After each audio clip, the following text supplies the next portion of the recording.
Do you remember the name of your school nurse? Do you remember even if you had one? The government wants to expand the role of school nurses in England. Nurses are going to be encouraged to meet students during assemblies and even in lessons.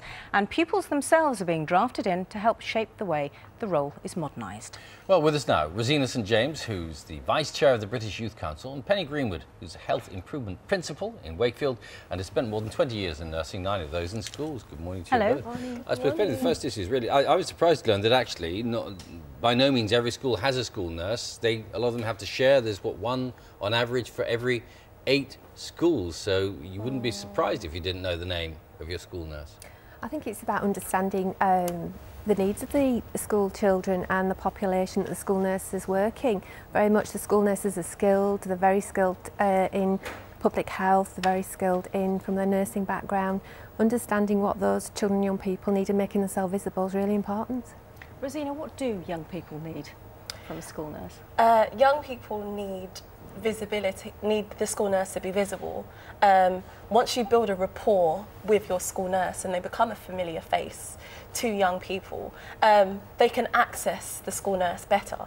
I think there's issues around not actually knowing who your school nurse is, even though your statistics, i.e. there's 1 in 8. Just being able to see your school nurse and see them on a day-to-day or even a weekly basis, and just having the ability to access them could make such a big difference to young people. So they're talking really about having them turn up to school assemblies every once in a while, and also being able to get in touch with them by email or by text, because if it's questions of accessibility, but also just seeing somebody walking along the school corridor helps you go to them then, presumably, when you've got an issue.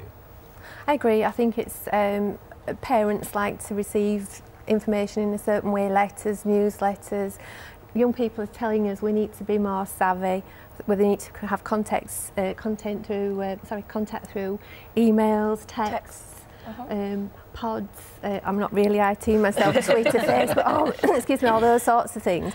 So there is a learning, but it's very much also about a school nurse walking through a school, being at assemblies, being visible, being approachable, absolutely gaining that trust so a young person feels that they can come and share issues with them. Now, you mentioned parents, and I'm just interested, Rosina, as to how far the parents get involved with this process, because obviously a lot of time perhaps the children will be asking for advice on drug-related issues, maybe sex-related issues.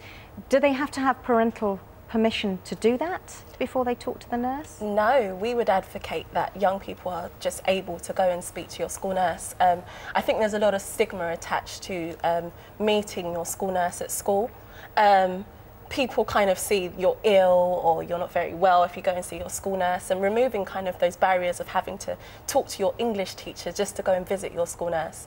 I think that we're moving into a new kind of age where young people need to go and check about their health without their parents' consent.